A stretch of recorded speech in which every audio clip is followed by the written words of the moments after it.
Welcome to the Big Biz Show, featuring insight, analysis, and a lot of stuff that's none of your business. Hold on. This is the Big Biz Show. I think it is their business. Making the markets work for you. Here's the man with the plan, Sully.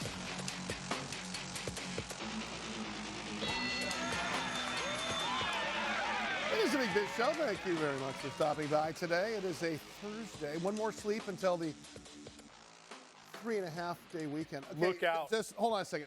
Mike Costa, Mary Bird Godwin, Greg Totter. If you have the DTC, come on. Let me give you that.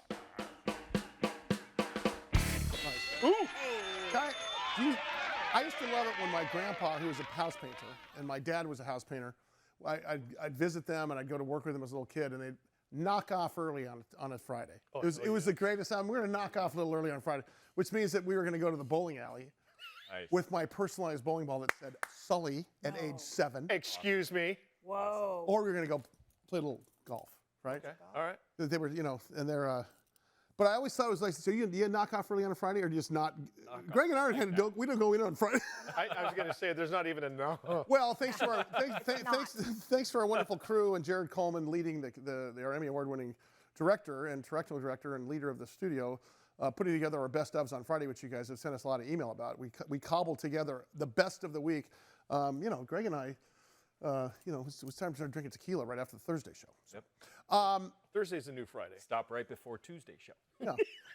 That's how that works. Okay, a little inside baseball. Well, that cat's out of the bag. Howie Font, Howie Font, the man on Wall Street with the best hair, and of course, suffers us on a daily basis. He doesn't suffer Mary, he just suffers the three of us. Yes. Howard, how are you, sir? Good to see you. What's going on Wall Street today? I understand the S&P is at all-time high today. We did. We're a little off it now. We're negative for the day, but we hit an intraday all-time high. And my first question is, does it seem to you guys like we're living in a time where the market's at an all-time high? I mean, does it feel like that? No, it doesn't. You mean, does it feel like we should be an all-time high? No, I don't feel like we should be an all-time high. Here's my question. Can you explain for the audience, because I think this is important. Do you understand what he says by intraday high? No. Okay, what that means is, well, I'll let Howie tell you. Basically, we have an open and a close. Yes. During the trading session, it's called intraday, right? Okay. Howie, explain the intraday. When did it hit and what happened directly before and after? It hit in response to NVIDIA's the chip maker. It's been really popular in the news. Had strong earnings, and that's right. Intraday just means the prices throughout the day. So it wasn't at the open, it wasn't at the close. So at some point in this case, in the beginning of the day, we hit that high water mark on the S&P 500. So let's extrapolate why that's important. NVIDIA stock symbol NVDA is a chip maker. Their earnings post high. Mm-hmm. Why would the market go up because of that? Because I'll tell you why. Because they're selling more chips. And what do chips run? Computers. And who buys computers? Consumers. And who has to have money to buy computers? We do. Yeah. So it's an open air indicator saying that we're apparently spending money in sort of an unexpected fashion here. So we're doing better than we anticipated, meaning that it's a foregone conclusion that the economy is going in the right direction. Howie, am I right on that? You're completely right. I would also note I'm sorry, I couldn't hear. I'm sorry, you broke up there for me. Can we get that back? What did he say? One more time. Did they say completely right? I thought so. Mike, Greg, you've never been wrong. Mary, you're impeccable. Yeah. Is that what you wanted yes, to say? Yes, that's exactly. Yeah. Just like we wrote it. I belong in the kitchen. No, one of the things about NVIDIA, Howie, is that it's part of the S&P. Okay. No, it's part of the Nasdaq. I beg your pardon. Is it Nasdaq? It's Nasdaq. It's part of the S&P 500. S&P. And but it's got a market cap that weighs a little bit differently than a lot of stocks. Now, market cap is the price of a stock times its outstanding shares. Talk about that real quickly before you move on. Well, I just think it's important for people to realize that when we talk about the S&P 500, which everyone does all the time, I think a reasonable assumption is you think, okay, 500 companies in a group and we buy them all together and it's equal pieces. It's not equal pieces. It's market cap weighted. The biggest companies take up more. So NVIDIA is actually 5% and a growing percentage of the entire S&P. Apple, Google, they're all up there at 5%. Do you know what's not growing, Howie? Stay there. The amount of chips in the bag, the amount of duds in the milk dud, the amount of nougats. Shrinkflation, it's real. Is it shrinkflation or is it shadow inflation? Well, it depends. Let's talk about that. Greg's the expert of it. Big Biz coming up. Stand by. More Howie and us.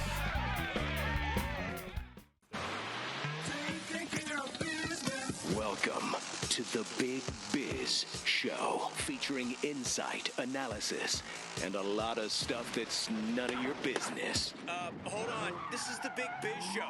I think it is their business. Making the markets work for you. Here's the man with the plan, Sully.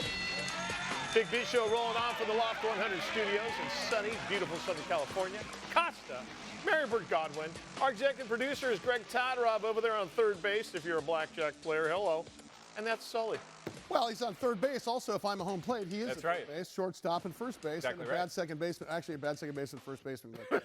But I didn't know this. Like the Okay. blackjack table that you Third call- base is Third base. far right to the dealer. Yeah, How did I not know Best this? position to be but in. that would be Love my far right blackjack. to the dealer.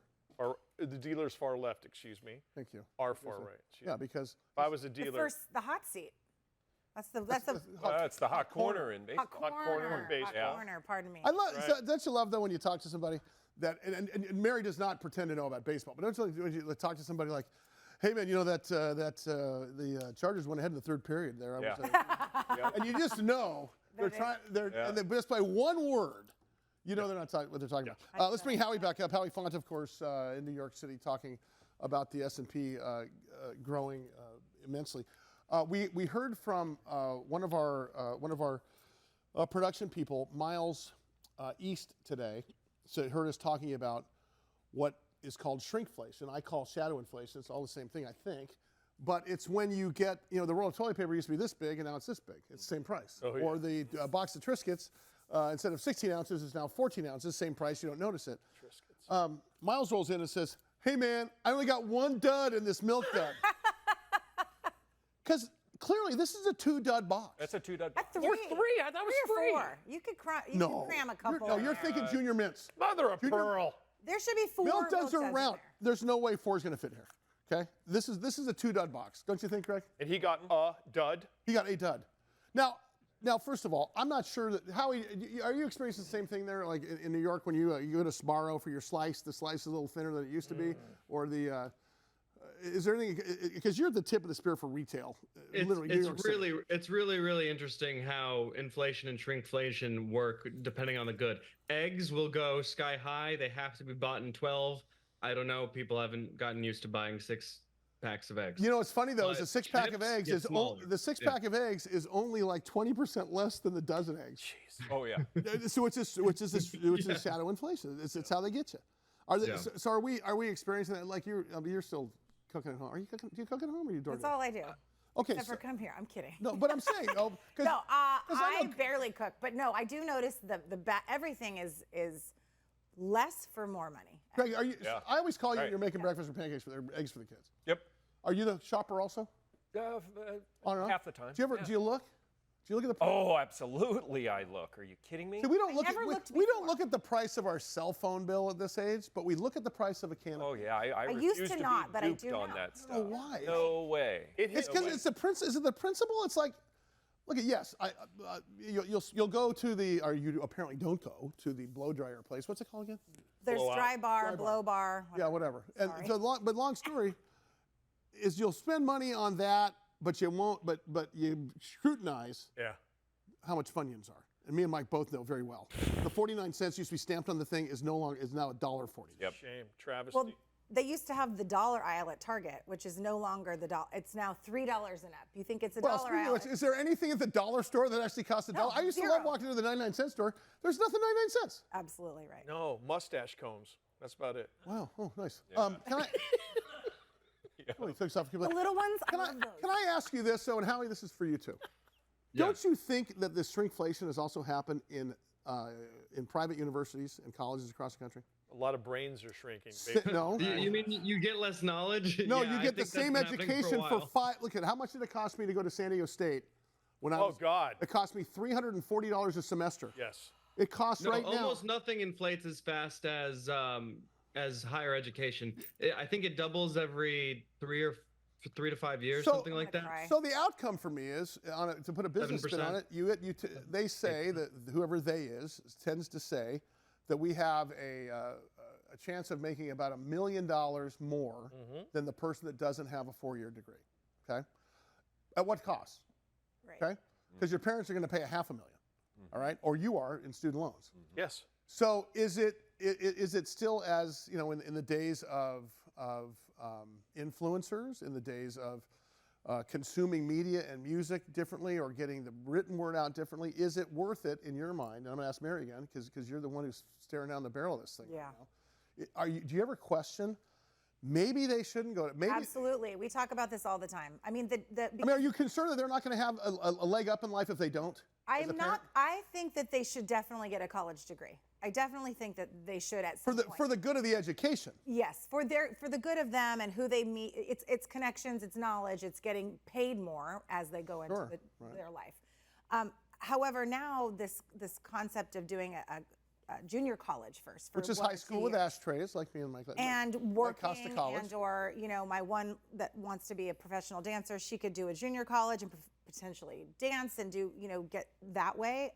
But then you can go to a UC for only 2 years and then get the degree. I want to talk about Emma. I'm going to talk to you two for a second. Emma and Fuller. Emma is a champion horse rider. Yep. Fuller is going to be playing for the Green Bay Packers at age 7.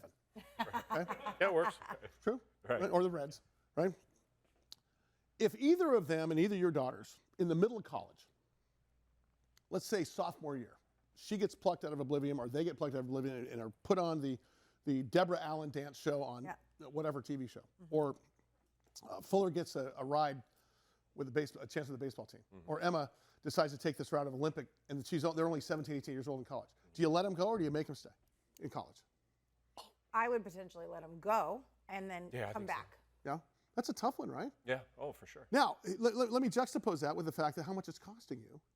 Okay, let's assume they don't get scholarships because let's say not because they're not worthy, but let's say there's dry up. I mean, let's face it, you're going to be paying. You pay for dance equipment in high school. You're going to be paying for football and baseball equipment and stuff because when we put on uniforms when we were kids, we didn't pay for them. They were just from the last guy. But see, the thing is, a dancer or let's say a baseball player, send that kid out to do it because they can then go to the team and say, listen, I'm going to sign the contract with you. I'm going to drop out of college, but I want something written in that contract that when I go back You're paying to for college, you, the organization, are going to pay for me to finish my education. Excellent point. Howie, on Wall Street, I know when you worked for a major broker-dealer, they required that you had a college degree. Is that still a requirement these days, or is it waning post-COVID and such? For the major firms, it's still a heavy requirement, but I think the distinction here is, what are you doing in college? Are you getting a hard sciences degree? Are you getting finance, accounting, economics, versus some philosophy?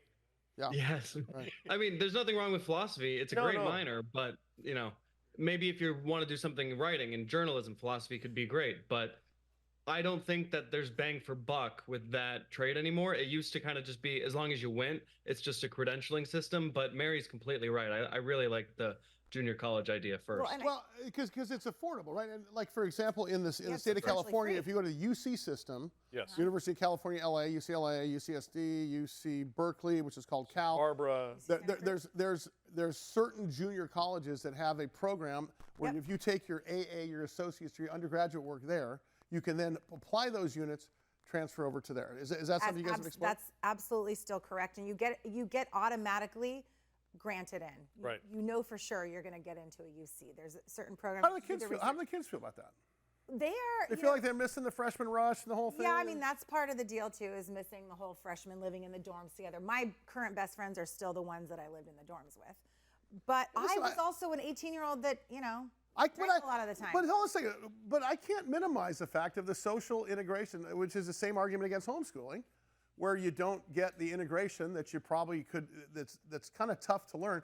I will tell you this, if I could do it over again, considering I worked at a place called Price Club, which is now called Costco, which was exactly like being in college and being in high school.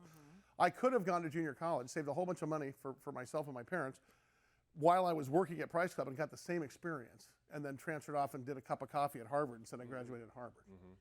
Well, and my big thing too is 18-year-olds, a lot of them don't know what they want to do with their lives. Some people know they want to go into accounting or they want to be doctors, but a lot of kids are supposed to know what their goal is, and it's hard to know at 18. Okay, so to that point then, and very quickly, because I have a minute left, at what point is the career goal worth the $500,000 or $400,000? At what point? What are those categories? Is it medicine?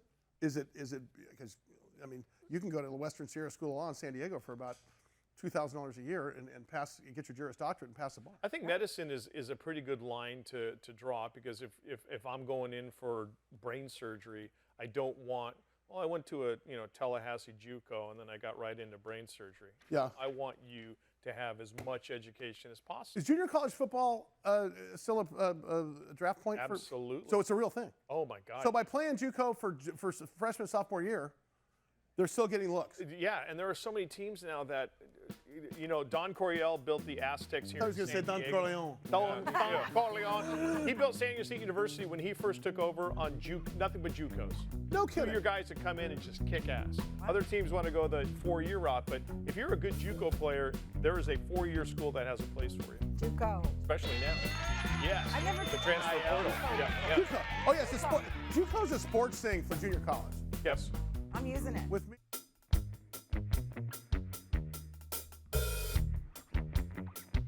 Well, as we proceed, Big Biz Show, bigbizshow.com is our website. Of course, about 28 million TV homes now between Bloomberg Financiero in Mexico, and of course, we're moving into Europe. I don't think they're going to put us on Bloomberg US till the end of the year. It'll be a replay. I don't think they're ready for us for prime time. Ready for this? BizTV, American Forces Radio Network in 175 countries, and all the ships at sea. I give you my Costa and your Sports Minute, ladies and gentlemen. That's right. The Sports Minute here in the Big Biz Show, brought to you by Prize Picks, the easiest daily fantasy platform out there. Just go to prizepicks.com and sign up.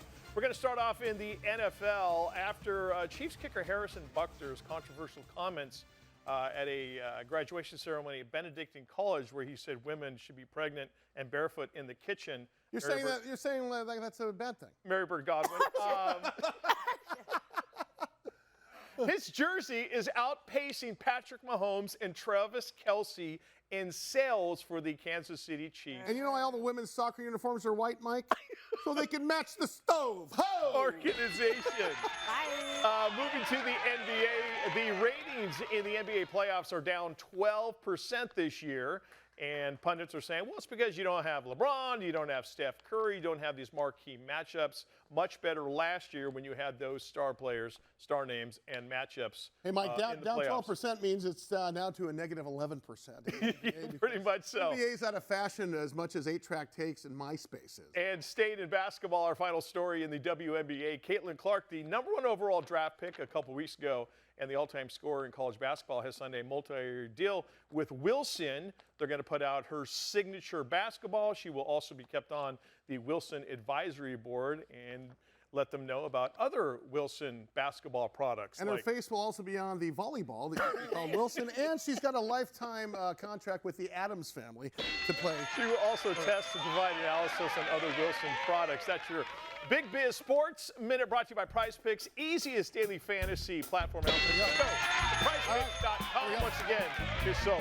Sorry. I'm sure the sponsor's going to drop us now because of all the falterall that happened. I'm going to go get my apron on, and I'll be right back.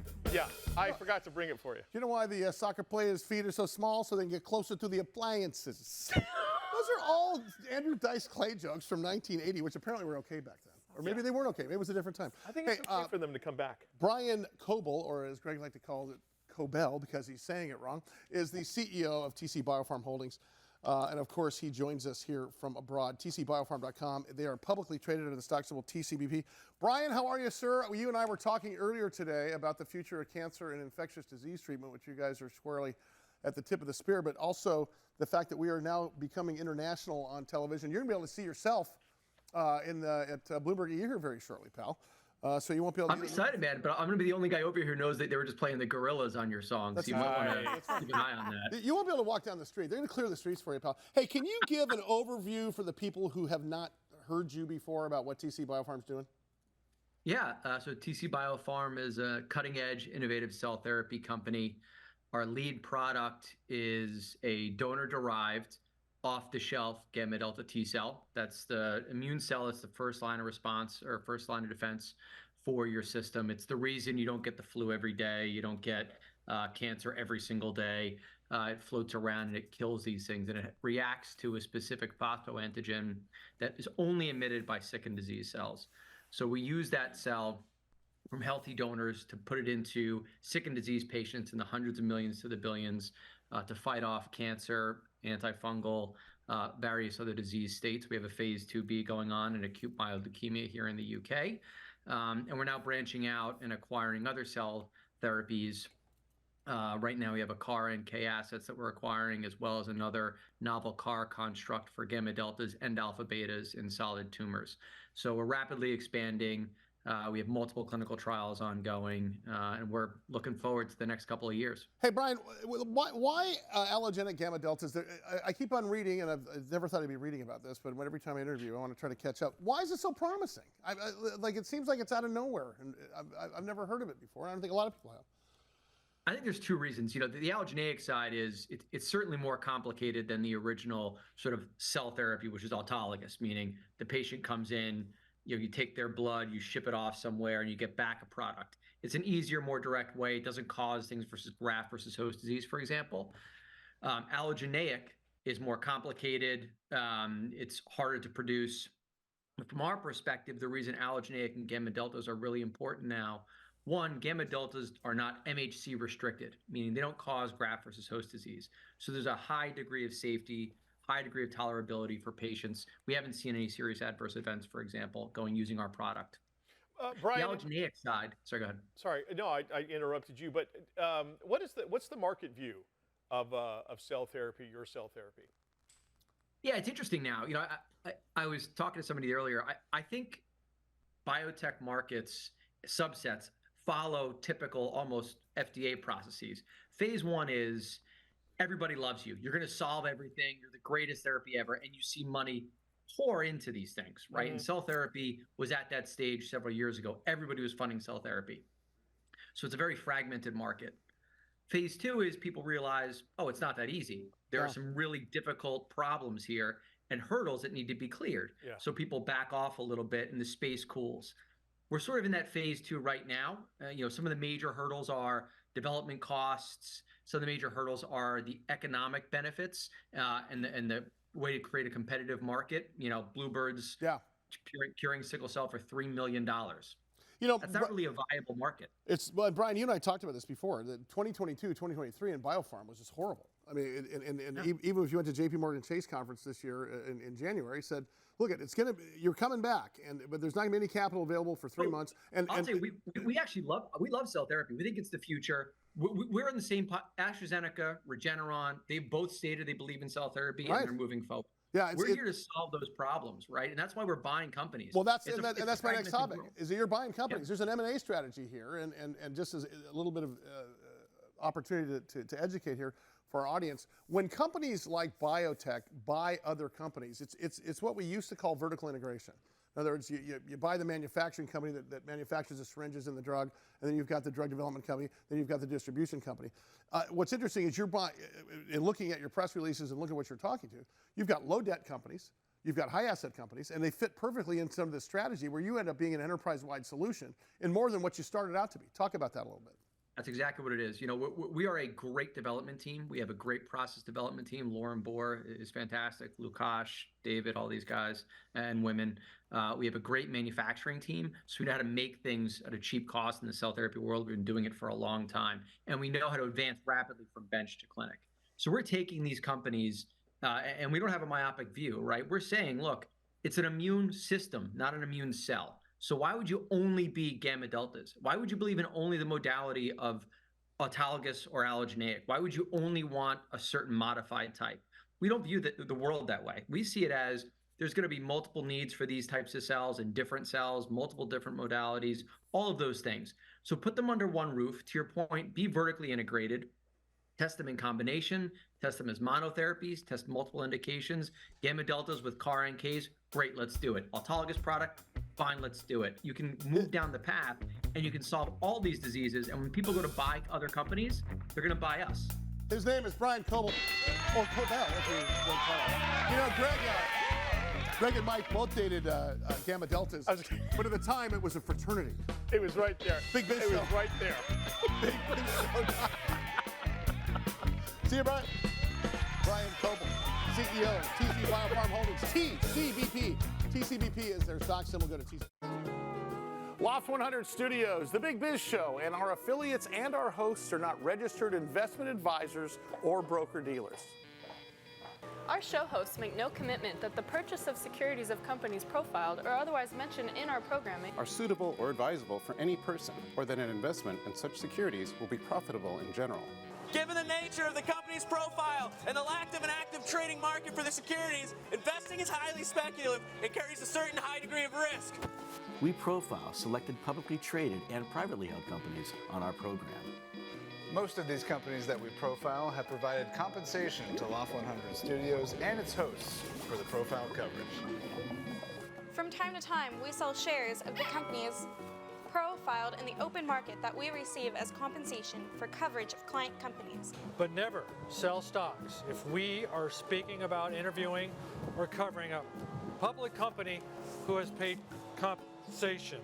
Specific questions on compensation can be obtained by contacting producer at sullyandgroup.com. Listeners should verify all claims and do their own due diligence before investing in any securities mentioned on this program. Investing in securities is speculative and carries a high degree of risk. We encourage our investors to invest carefully and read the investor information available at the websites on the Securities and Exchange Commission at sec.gov and or the Financial Industry Regulatory Authority, FINRA, at www.finra.org.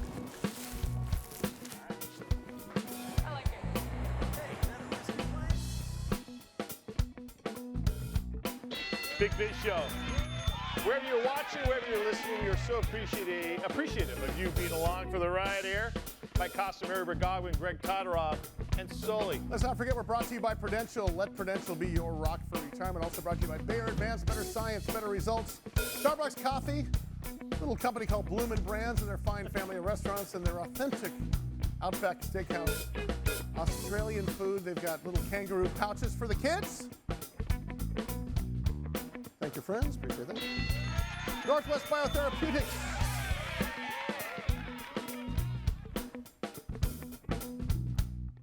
Wow. I'm very impressed by that. The Day Trader Trio, I just put a hand up and they just went bam, bam. The best. I don't even know. And the point is, I can't even see Trace Hodges, so thank goodness for, and we all have to say thank goodness for James East. Oh. Come on. Wow. The best. Wow. Nobody doesn't like James East and Sarah Lee, as they say. Joe Rosa is a CEO and founder of a company called La Rosa Holdings Company. They're publicly traded under the stock symbol LRHC. You can go to joinlarosa.com, and they have disrupted the real estate brokerage model since 2011, and we're going to talk again about that. And for those of you who are watching us on Bloomberg Financiero, or those of us listening to us in American Forces Network in 175 countries and all the ships at sea, I'm going to let Joe kind of re-explain what's going on, but I really want to talk today about the recurring revenue model he talked about last time he was on the air. Joe, thanks for joining us today, bud, and I want you to take it from the very top this time and tell us what gave you the idea of disrupting the entire brokerage business for real estate in 2011? I mean, you were a punktrepreneur back then, 13 years ago. So tell us about how that worked. You know, we really wanted to come into the market and kind of become the Netflix of real estate. You know, we saw some trends that were starting to gain momentum, and it was really this idea of defining what it is to be agent-centric, creating a very competitive commission model, which was being 100%. But a lot of the brokerages were offering 100% commission with no value back in return, right? You get what you pay for. So we wanted to find a way to disrupt the industry by providing value, offering education, training, support, tools to help realtors grow their business, which has kind of now led us to find another way to disrupt today's day and age in the real estate space by introducing a very disruptive revenue share model. That's going to be a way for agents now to kind of supplement potentially any revenue that they may have lost over the last couple of years because of the current market. Joe, being the disruptor that you and your company are, you have a lot of people beating down the door trying to join you and coming over from another real estate company or organization? Yeah, absolutely. Especially now as we're getting ready to really go into, discussing our revenue share model, because, what I've done is I've studied the other, competitors that are out there, and they've done a phenomenal job with, growing their business and really introducing the idea of revenue share. Mm-hmm. But in all reality, a lot of those brokerages, they've really designed the plan that's more for the brokerage. So to kind of go into, the lines of speaking about, we wanted to define what it is to be agent-centric. We wanted to build a plan that was more for the agents rather than the brokers. So we've actually had opportunities where agents now are taking a look at our revenue share model. They're comparing it to currently what they're getting now, wherever that they're at, and they're saying, "Oh, wait a second, I'm leaving so much money on the table. My plan is so complicated. The agents that I have now working for me don't get it. They're not motivated to go out there and grow their business. Your plan just simplifies it. It's so easy. It's very, very easy to make money literally on day one, and it's going to really motivate agents to want to go out there and build a business now that's going to create a passive income, for me now with my own downlines. Hey, Joe, I saw on the screen there you have 3 different options. It looks like that brokers or real estate agents can choose from. Can you talk about those plans a little bit? The commission? Yeah, sure. So we have the one main plan, which is our premier plans. That's what our bread and butter has been over the years. It's a monthly subscription where agents will pay a monthly fee, they'll pay an annual fee, and they'll pay a flat fee per transaction. So the other plan we have, which is basically our blue plan. So it's for the agents that are say top producers that are closing anywhere from 10, 12, 15 transactions a year. They can go into a 0 monthly due plan and just pay a little bit of a higher transaction fee.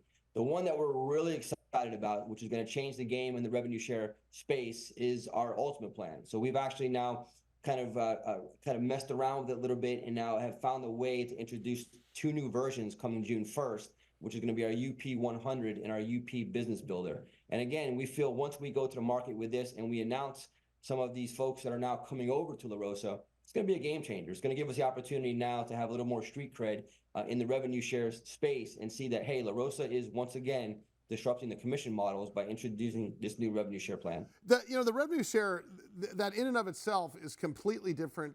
Was it in your mind back in 2011? Is that what made you bigger, better, faster, stronger back then, or is this something that has occurred in the last couple of years, Joe? No, the revenue share side has really come over the last couple of years. Look, you gotta acknowledge the competitors that we have out there that have done a phenomenal job, and we just want to find a way to kind of reinvent, currently what's being offered and find a way to add our own little twist to it. So back in 2011, our focus was just to be able to offer 100% commission, create an opportunity to allow agents to have the financial flexibility to go out there and build their own business.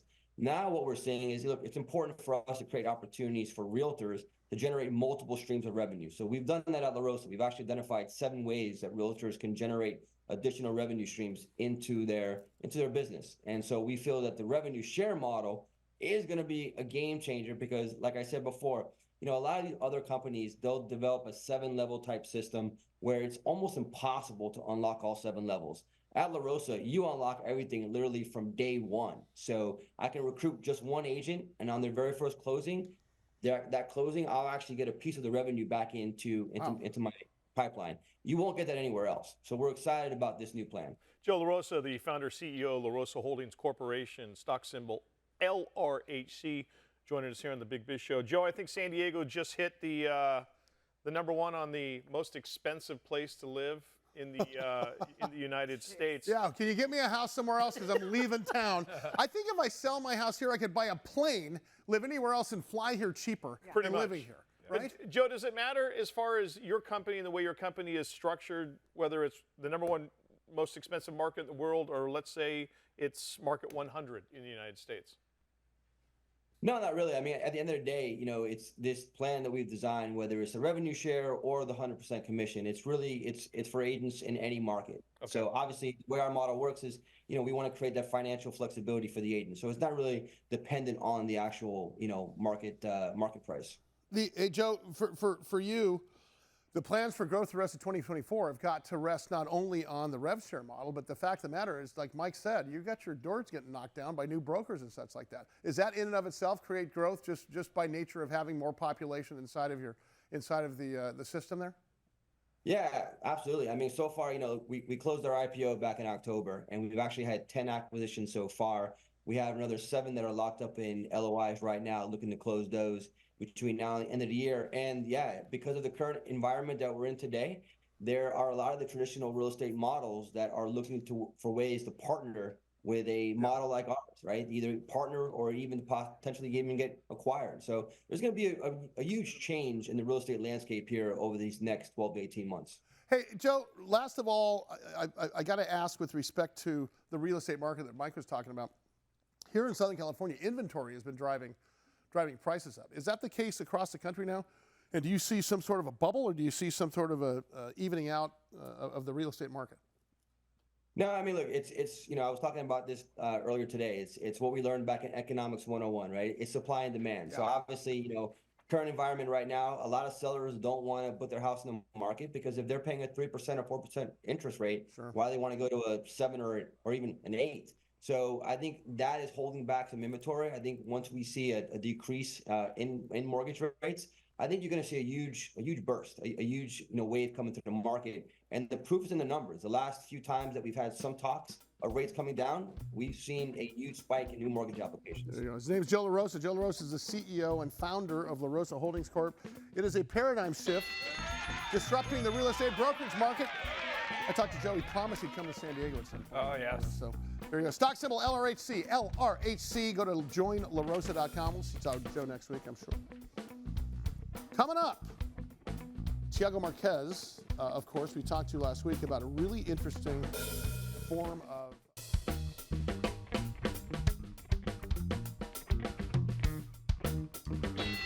Big Biz Show rolls on. We are at the Loft 100 Studios. In case you're wondering where we are, I'm wearing glasses because I'm really smart. I'm Mike Costa, Maribert Godwin, Greg Todorov, and Sully. Look at that. Look at all the smart people. There's a saying that stocks always return to their mean.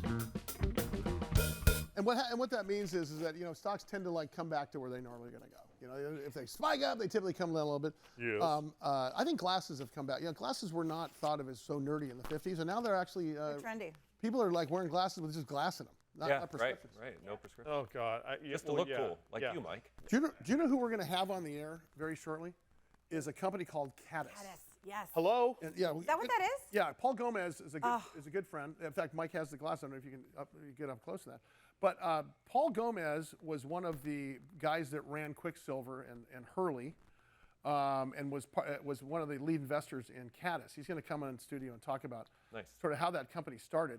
I have nothing but Caddis eyewear now, and I get it's so funny. People now buy me reading glasses now for home. I got the pink clear ones now. I got the blue clear ones now. I need to be on this distribution list. Well, and let me tell you how good the sunglasses are. The sunglasses are so good that our last concert, I had to borrow Trace's sunglasses, our drummer, because I've got a little cheat sheet in front of me. It looks like a monitor. It's actually a TV screen that tells me the lyrics. Sure. And with Polaroid sunglasses on stage during the day, I couldn't see the damn screen because it took out the blue light or whatever. Yeah. So, and they're not a sponsor, but I just noticed you're wearing them. They are beefy because I beat the living you-know-what out of my eyeglasses and sunglasses, and these are just substantial. Yeah. And because they have a giant freaking head, they don't make my head look giant, so I love it. Get an endorsement? Yeah. I'd like to. I think Mike's pitching an endorsement. I'd like to endorse. Do you have a giant head? Do you have a giant head? Is your head the size of a planet? Does it look like an orange on a toothpick? Looks like Sputnik. Hey, Dr. Tiago Trace Marques is with us. He, of course, is the CEO of a company called Pasithea Therapeutics. They are publicly traded under the stock symbol KTTA. That's KTTA, on the forefront of research focusing on therapies for diseases of the central nervous system. We never talked about that before. He was on the air with us last week. We had such an overwhelming response via email from our viewers across the country and across the world. I thought I'd bring him right back to you, and I give you, once again, Dr. Marques. Dr. Marques, thanks for coming on the air with us and being so generous with your time. I found out that he has a newborn. How are you saving lives and have a newborn, pal? Wow. I'll tell you. I have a double job nowadays, right? I don't have time to look for sunglasses, unfortunately. Well, we're gonna send you some from our new sponsor. Hey, can you talk about one more time for the people that didn't see you last time you were on there about what NF1 disease is? It's a rare disease. It's got 100,000 patients in the U.S. But talk about what it does. Yes, of course. It will be a pleasure. Thank you for having me. NF1 is a rare disorder, but it affects 100,000 patients into U.S. It's a genetic disorder. Basically, one of the genes is knock out the NF1 gene, and then you have a number of symptoms that includes bone deformities to cognitive problems, and then you develop, the majority of patients develop some sort of tumors arriving from the nerve sheets. Some of these tumors are called plexiform neurofibromas. They rise from the peripheral nerve sheath. They grow, they deform, they cause pain, and they can have a malignant transformation. And approximately 95% of patients have cutaneous neurofibromas. So it's tumors that arise below or on the skin, and they can number thousands. And of course, it impacts the quality of life, the self-esteem.